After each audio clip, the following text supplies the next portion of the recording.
Merci beaucoup ndeko motuna eza ya yo biano eza ya ngai. Ngai kombo na ngai ndeko Fulgence Bosekota. Nazali bongo moko ya bayi politique na lingomba ya Groupement pour l'émergence du Congo et kambami bongo na ndeko ya bino moko ya biso bayi politique na bengami na kombo ya Martin Buka Santumba. Moi je suis à Télémi na miso yako miso yangbi hein pour que talisa na batote ngonga ekoki pona etemboke kende liboso nazali bongo président interfédéral ya parti na ye soki na koyiko telema nano wana. Merci beaucoup de kopona ko résumer motuna na yo pour soki na bina répondre na ba détail et ko zwa biso tango mulai makasi. Martin Buka azali bongo moko ya ba visionnaire hein parmi ba visionnaire o bakanisaka pona bolamu ya mboka pe batalaka bananyo oyo bakoki ko accompagner bango na ba pona ko exécuter ba vision na bango. Ngai na bokuse penza na uti na parachute te hein topé na pemba la moko président interfédéral na parti na été na uti d'abord comme secrétaire il y a cellule il y a résidentiel il y a limité il y a IDPS là qui moko il y a ba secrétaire il y a cellule il y a IDPS na sima il y a IDPS na yi ko longba na ki bongo na RCD na 2006. Après RCD, naeko kende na parti il y a ndeko Thomas Loaka Losenjola MLCR ML. On a pesi ye mbote bipa ya zali bipa yo wapi toyaki penza koya na appui ya makasi. Alors ezalaki moi bitumba to bundaki kunape o permetaki biso toya bongo kotia ba politique ya sika. On créé qui bongo mouvement des jeunes libéraux. Ensuite, tu as qui créé les sous et pas un de Thomas Loaka. Tu créé qui association Nabiso ou le parti nae lati Kombonango. Et Nazali Moko ya ba membre oyo ba rédigaka statut ya émission Bobandaye Kolanda mingi ya bengaka ndeko Thomas Loaka bandaki ko animer mingi na ba ndeko na biso ta musuna na préféré na éteindre ba kombo na bango je connais le Congo. Alors nazaki moko ya ba toyo bandaki ko élaborer ba stratégie na ba élément misusu ya on appelle na cadre on appelle ndeko Chris Konga mbote ndeko def bamona ndeko bandeko belé barime chulumba otozaki na équipe wana mbote bipai bazali na kolongwe pa na ye nazaki bongo lisusu membre ya association moko babengi na kombo ya parce que l'association ne permettait que biso to kende plus loin et ti jusqu'à ce que to kende kokutana ndeko gouverneur honoraire Jean-Claude Massango Moulongo. Bipa Yazali pe wana zali papa nangai politique la PCI mbote Bipa Yazali avec beaucoup de considération. C'est vraiment un père pour moi. En tout cas, c'est comme ça que je le salue. Et là où il est, il peut être content actuellement de me voir en train il y a ça quand même témoignage il y a malamu na ba éloge pour naie. Et ça là qui bongo na kendeki na parti tango na longwe wana toke na association yokumbaki biso bon pona ko na linga tanga kombo na ngote bipa ezali yemo kwa koyeba tango to longwe toke maintenant na parti na ye IDECO oya zalaki bongo autorité morale à l'époque et na idée que yenda ko la président na yango bon suite ya makambo etalaki makambo moko ya kati kendeki na congrès na Lubumbashi biso kendeki yango te mais néanmoins tozalaki na bato ba accompagner ki mokonzi na biso na Lubumbashi et c'est comme ça que nazalaki bongo moko ya ba membre influent ba cadre ya IDECO parti ya ndeko Jean-Claude Massango Moulongo parce que ya iko zwango na sima mais zalaki ya fe banza mukalai. Alors kolongwa ngai na IDECO na longwe na IDECO na tango mobake na yebani na Martine Boukassa excellence pa azali na pesi mbote mo continent ya parti ya lelo parce que lelo nazali na jek et j'assume ma position tinga za moto te ki na longwe wa na gauche na zobomba na droite. J'ai été avec l'excellence Thomas Louaka Losenjo à l'époque azalaki vice-premier ministre. J'ai été avec Maître Azarias Souroubero à l'époque vice-président de la République. J'ai été avec Papa Étienne Tshisekedi à l'époque l'opposition. Il représentait l'incarnation de l'opposition. Et aujourd'hui, je suis avec Martine Boukassa en connaissance de cause. Ça veut dire que c'est mes convictions qui me poussent. En fait, ce n'est pas pour dire que Zali raison, il y a dynamisme politique, mais ils allaient plutôt par raison et à conviction. Alors, conviction permettre à Lelo de se retrouver na Martine Boukassa, excellence Oyazali Bongo, visionnaire et y a groupement pour l'émergence du Congo. Ce qui n'a pas pour na raison Oyazali bien établi. Intérêt ndekonanga, je crois que na question à liboso na répondre yote au katinga na bon na kozonga pona kopesa beaucoup na motuna na yo. C'est vrai, j'assume que na tamona la partie politique ebele bandi na mibale.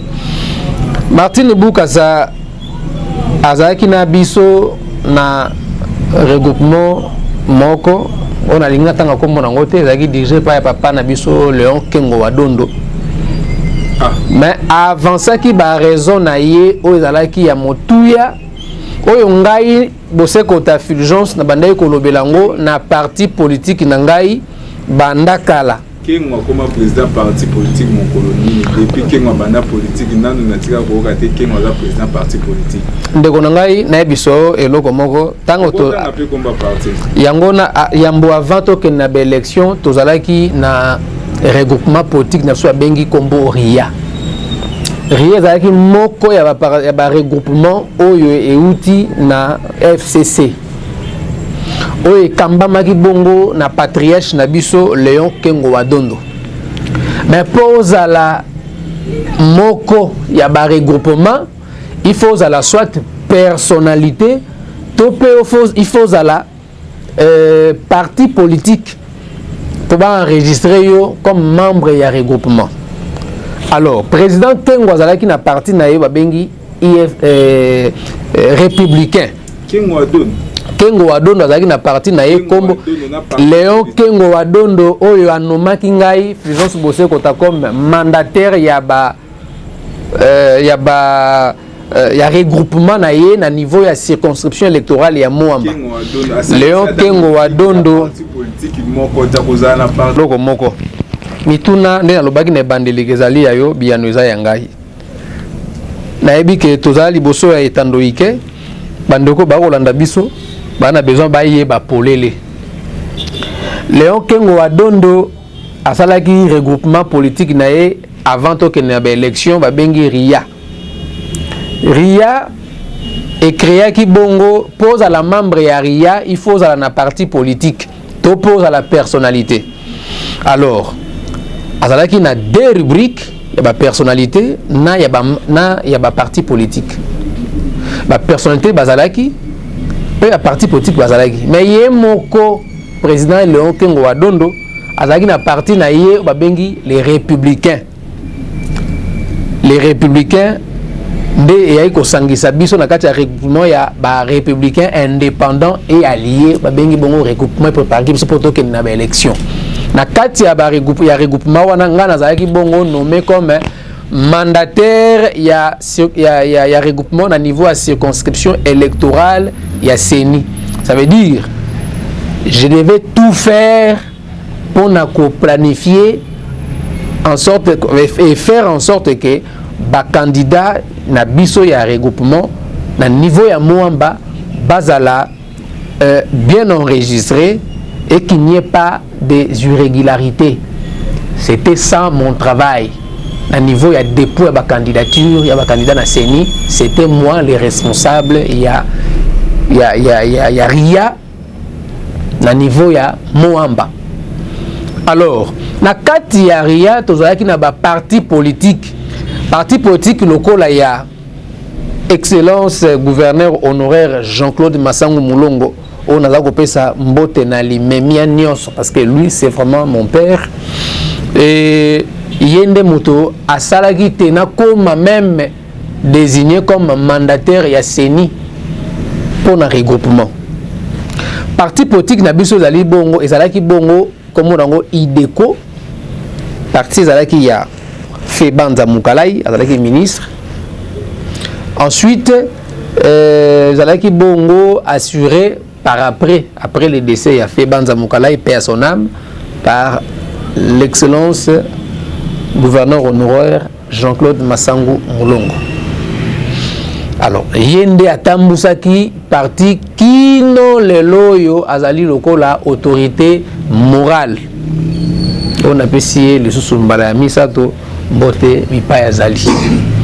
Alors, kolongwa na ngai na parti ya Jean-Claude Massangu Moulongo, gouverneur honoraire ya Banque Centrale, ezalaki na tina bandeko belé ba mituni mais lokola yo po tuni lelo ndenge nini olongbe kuna osote o paragité te nazali na cursus avant nazala même na ba parti politique nazalaki na ba association naza membre ya ba association Kilikili,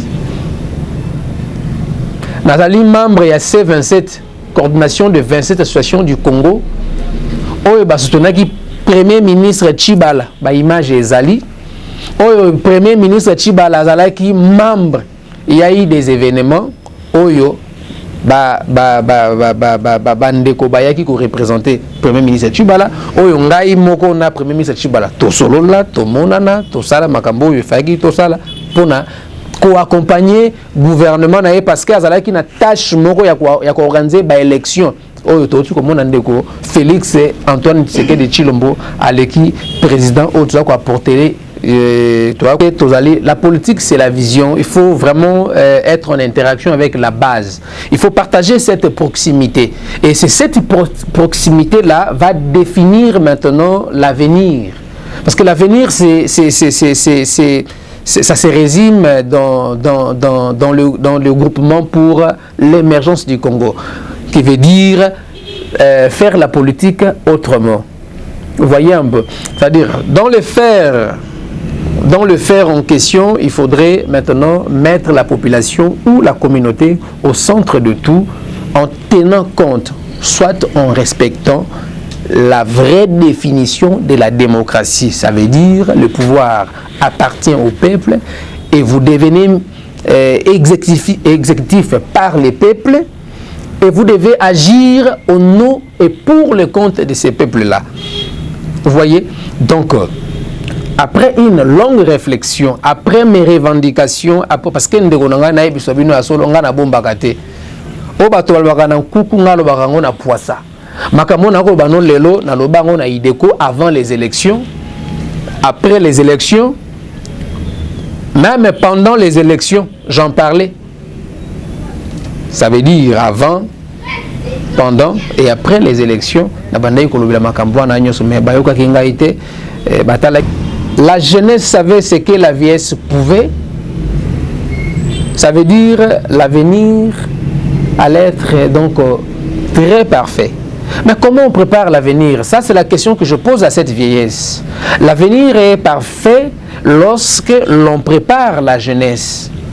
La jeunesse n'avait pas été préparée, la jeunesse n'a pas été associée dans beaucoup de choses. Voilà pourquoi la jeunesse ne sait pas faire. Et chose étonnante, c'est que l'on se rend compte que la jeunesse qui s'étonne, que la jeunesse ne sait pas ce qu'elle devait faire. Motuna na yo ezali malam, mais oko katanga na yebi que télévision ezali ngonga.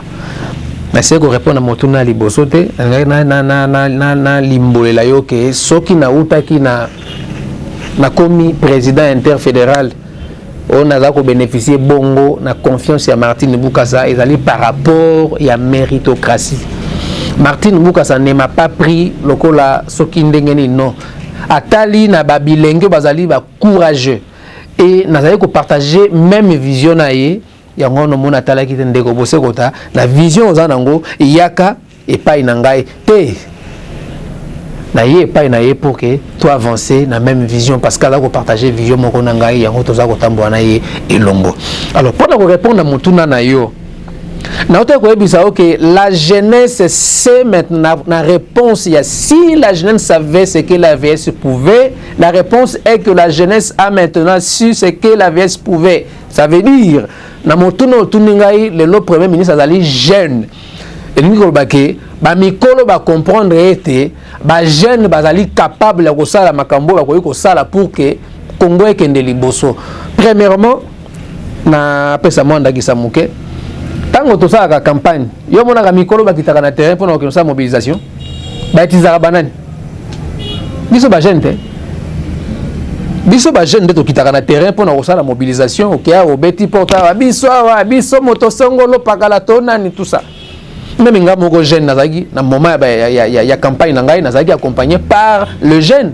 Je profite aussi na occasion parce que nazaki candidat provincial il y a limité, j'ai été élu. Et vous savez vous-même comment est-ce que les élections se sont passées. Mais oui. Mais alors on est mobengi gangolo. Jeunesse assez comprenant qui gangolo wana ezalaki ya combo. Mais ya bateau bazana bango te nga na lekaki ndeko na ngai ni tété c'est pas pour rien que na mi benga saint bossé kota na saint ya limité na benga limité ezali lokola trône ya visibilité.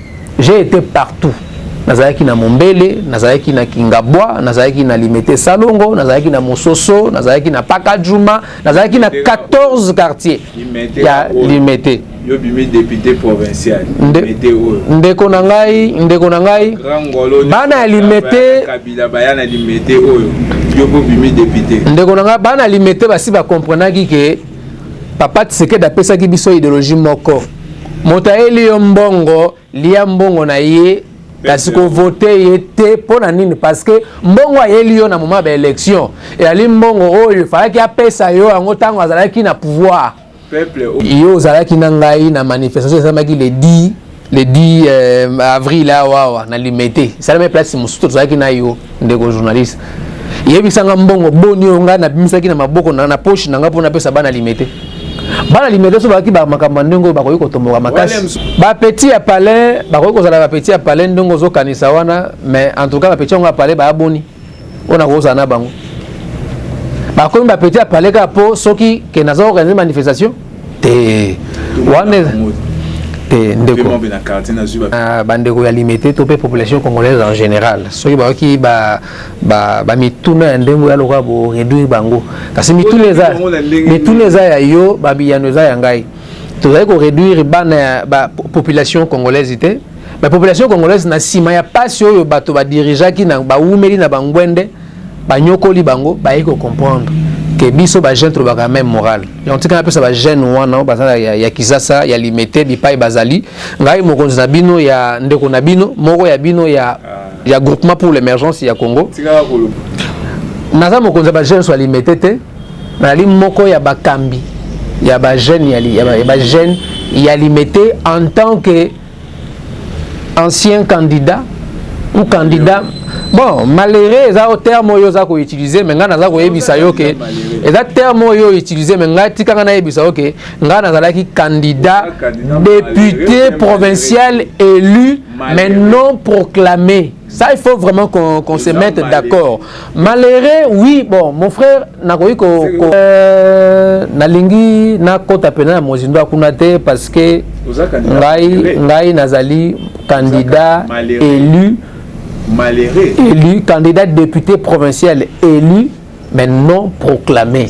Actuel, Félix Antoine Tshisekedi, na banda te makambo ya bosoto ebele politique et les gars qui au moins ndengeni aza ko meka quand même ko bunda pour que makambo wana etenir. Atoki kana rythme mo ba kabila. Te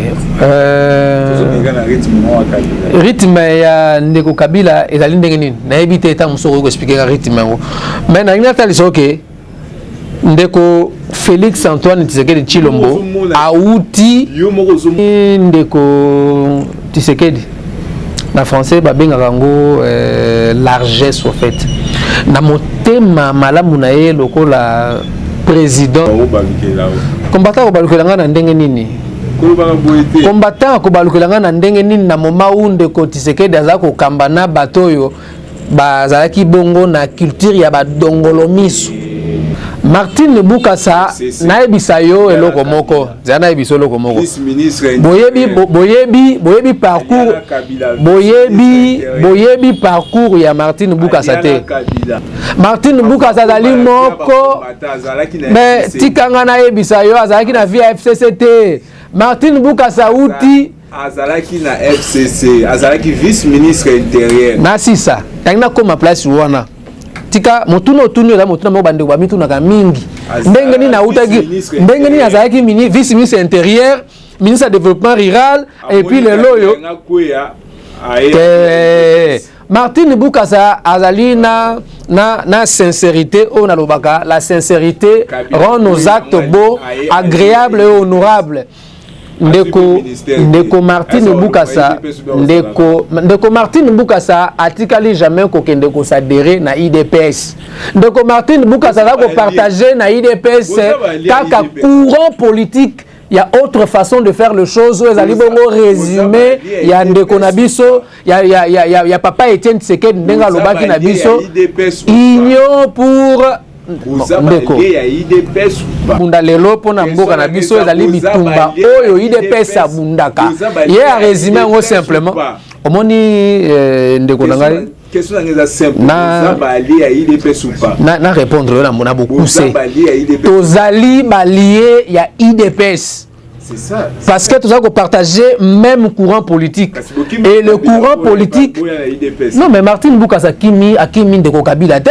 Tout nanga motuna ndenge nini Martin Bukasa akomaki ministre de développement rural et puis vice-ministre intérieur. Nakoye bisayo boye papa nangai. Tozaki na mboko na concertation. Martin Bukasa ali moko ya ba combattante. Oyo ba beta ba lacrymogène. O bandima ko avaler ba poison na banzoto na bango na ba bloc ba marche ya ba chrétien oyo bongo ki Martin Bukasa on a 13e qui ba beti ba lacrymogène na bandeko boyebi bandeko gérer la police à l'époque on a kotanga kombo na été mais nzamba confondaki parce que Martin Bukasa ayo tanga comme vice-ministre intérieur ayo comme sous mokonzi na et lui ko bake avenir eza sombre. Ndeko nangai président honoraire Joseph Kabila on appelle Simbote Bipa Yazali atikala ko somba moto moko te parce que soka somba ka batu na ebiso loko moko soki Kabila somba ki batu na mboko oyo soki ndeko Kabila président honoraire somba ki batu na mboko oyo Congo nde tonga to mona union sacrée tonga to mona tangela nga batu ondeko non ndeko Kabila somba mabanzo ya papa na biso Etienne Tshisekedi ezaki teke lelo bato bakene na débandade politique oubliant la conviction.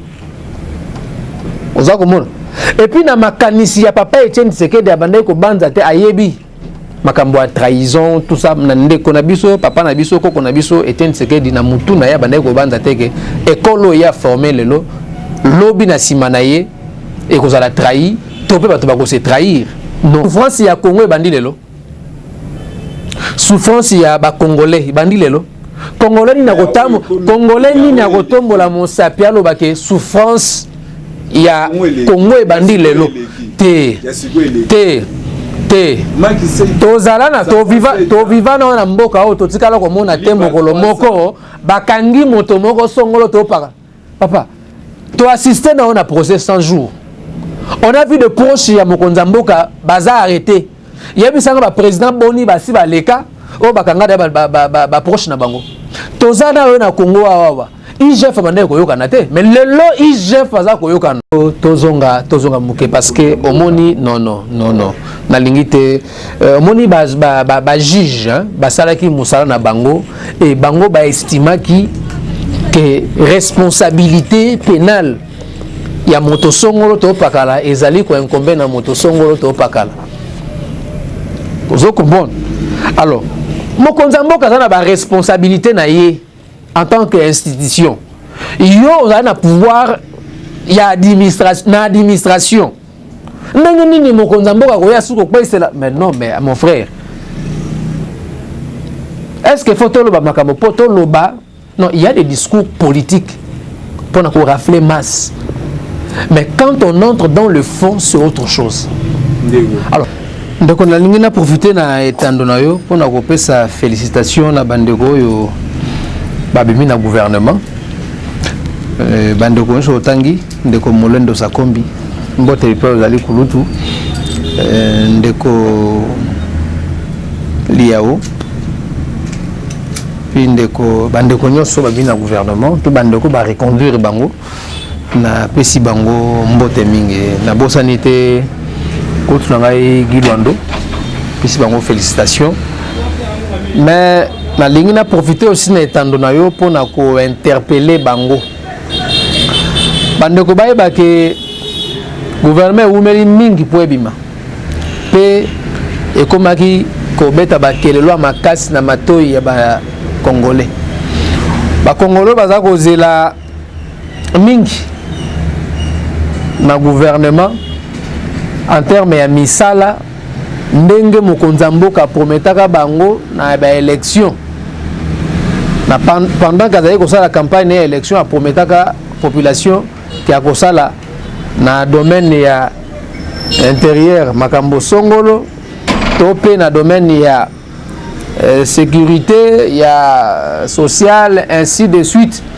mais loko penda population cause la mingi ezali sociale vie na etambola malamu pe Congo ezala na paix ezala na kimia ezala na sécurité o esengeli pour permettre que Congolais atambola librement alongba Kisasa akei Mbandaka to akei Lubumbashi ainsi de suite. Ça veut dire que le gouvernement oyo bazali na droit ko sala erreur te. C'est vrai ba raison ezali que gouvernement était koleka ezali ki gouvernement ya coalition ainsi de suite et simbite parce que tout le monde a ki biso nyonso makamba ndeko na biso ya FCC basala na ndenge bande ko se comporter au regard ya mokonzi ya mboka oyo ya fungola ki motema pona bango. Alors gouvernement oyo ezali mise en place ezali réponse ya ba desiderata nyonso ya ba question nyonso ba congolais ba se posaka. Alors yonde ko ezali bongo ministre comme boire que la poudre oui totike liyo yango mi boire que la poudre mais mituna nini ba congolais baza kozela na ngai pe nini oyo mokonzi mboka za kozela na ngai to banda ke mon continent biso ya lingomba na biso ya groupement pour l'émergence du Congo GEC en sigle Madame Martine Nebukasa apesi bongo confiance totale na mokonzi ya mboka pour na gouvernement oyo ebimi afin que gouvernement oyo ait organisé situation sociale ya population. Ça veut dire que le gouvernement a une réponse. Il y a moko ya ba mituna ya peuple.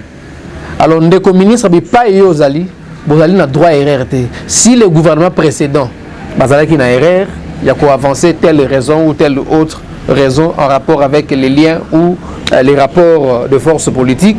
Mais bisonyo soto sangalo na union sacrée to ndimi ko sa gouvernement o et pour na apporter un petit plus.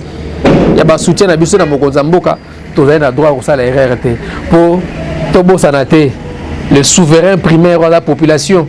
Tu reconnais que les lots, mais l'objet que nous sommes à voir naé. Mais tant que nous sommes à voir naé, à côté de biso, to salaki nini po naé pour appeler sa biso mikumba wana. Voilà pourquoi na kati ya courant politique il y a groupement pour l'émergence du Congo, to zako bunda afin que bandeko ba zungbende wana ya bokonzi. Et ba mona ngoka te ki ezali ngbende ya kibokonzi, kasali ngbende ya musala. Baza la tango nyonso ya kugumba maboka bilamba na bango na tina ya kosunga population mais bien entendu na nzela ya musala. Donc misala na bango topé ba résultat oyo ko na misala na bango ndeko permettre à ce que mokonza mboka azala susu na confiance